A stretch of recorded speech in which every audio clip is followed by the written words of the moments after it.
कुछ नए कानून आए हैं। जैसा कि पहले सरकार ने ये फैसला किया था कि जितने भी माइग्रेंट्स हैं या वो लोग जो औरंगाबाद में फंसे हुए हैं और उन्हें अपने अपने गांव जाना है, अपने ज़िले जाना है, अपने शहर जाना है या महाराष्ट्र के बाहर जाना है, उन सब के लिए कंपलसरी किया गया था कि वो मेडिकल सर्टिफिकेट हासिल करे किसी भी डॉक्टर से, और वो डॉक्टर ने ये प्रेस्क्राइब करे कि इन्हें कोई भी ऐसे सिम्टम्स नहीं है जिससे वो ट्रैवल नहीं कर सकते हैं।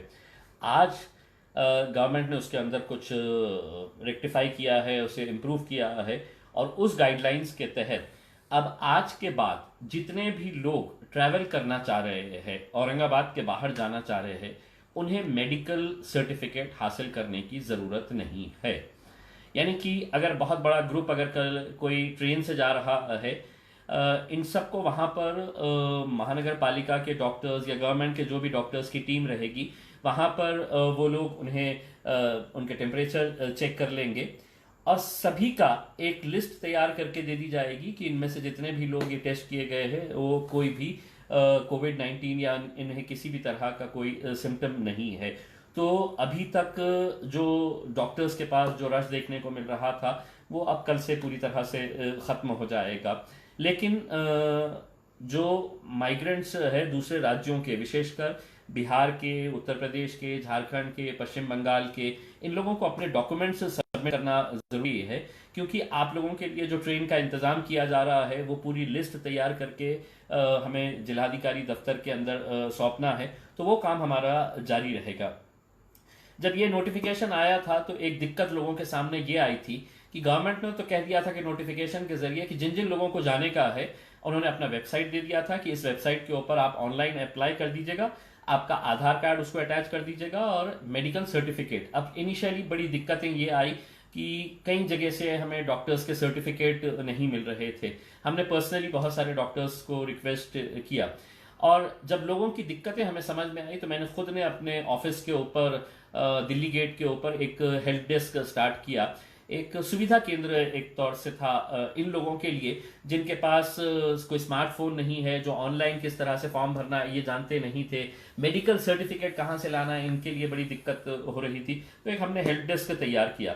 तमाम डॉक्टर्स को मैंने रिक्वेस्ट किया, करीब 10 डॉक्टर्स की टीम मेरे ऑफिस के ऊपर आकर बैठती थी, और जो लोग वहां पर आ रहे थे उन सब का मेडिकल चेकअप करके उनको सबको सर्टिफाई वहां पे किया जा रहा था। उनके डॉक्यूमेंट्स हम लोग वहीं पर हासिल कर रहे थे, डॉक्यूमेंट्स हासिल करके उनके फॉर्म भरने का, और वहीं का वहीं हमारी 10-15 लोगों की टीम थी जो ऑनलाइन वहां पे फॉर्म सबमिट कर रही थी। और जैसे ही इनका ट्रैवल पास आ जा रहा था पुलिस कमिश्नर ऑफिस के जरिए हो, तो वो पास हम उनका प्रिंट आउट निकाल के उन्हें दे रहे थे। मुझे खुशी इस बात की है कि जब ये ट्रैवल पास उन्हें दिया जा रहा था, इतने ऐसे लोग थे जो ट्रैवल पास जब उनके हाथ में आ रहा था तो वो लिटरली रो रहे थे, क्योंकि उन्हें बस इतनी बेचैनी थी कि हमें अपने घर जाना है, हमें अपने माता पिता के पास जाने का है, हमें अपने घर वालों के रिश्तेदारों के पास जाना है।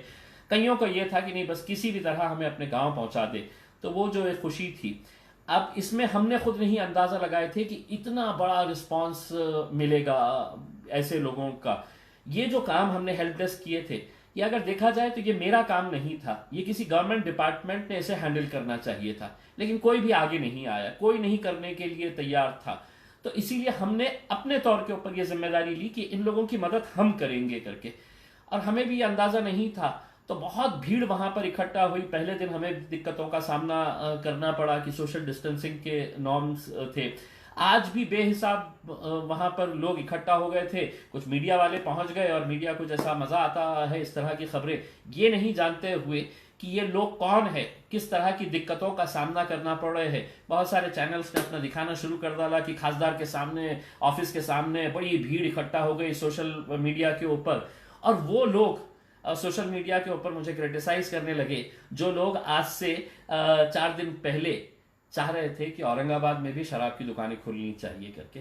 उस वक्त मैं अकेला था जिसने ये स्टैंड लिया कि नहीं, औरंगाबाद जिले के अंदर हम शराब की दुकानें नहीं खोलने देंगे। और वो निर्णय हमारा सही इसलिए साबित हुआ कि जब मुंबई के अंदर हमने देखे, दूसरे शहरों के अंदर हमने देखे कि काय का सोशल डिस्टेंसिंग का, लोग एक दूसरे के आंख के ऊपर चढ़कर शराब की बोतलें हासिल करने के लिए जिस तरह का एक हुजूम इकट्ठा हो रहा था, आखिरकार जो फैसला हमने लिया था मुंबई को वही फैसला मजबूरन लेना पड़ा, और कल रात से उन्हें भी अपना डिसीजन कैंसिल करना पड़ा। तो ये लोग जो मुझसे नाराज थे, मुझसे खफा थे कि इसने शराब की दुकानें हमारे पास कैसा नहीं खुलने दिया, तो वो लोग आज मुझे इस बात के ऊपर क्रिटिसाइज कर रहे हैं कि देखो दफ्तर के सामने कितना, लेकिन उनकी पीड़ा समझिए, उनकी दर्द समझिए, वो क्यों वहां पर इकट्ठा हो। उन्हें ऐसा लग रहा था कि अगर मैं लाइन तोड़कर सबसे आगे खड़े रहूंगा तो मुझे पहले जाने का मौका मिला जाएगा। ये दिक्कतें थी।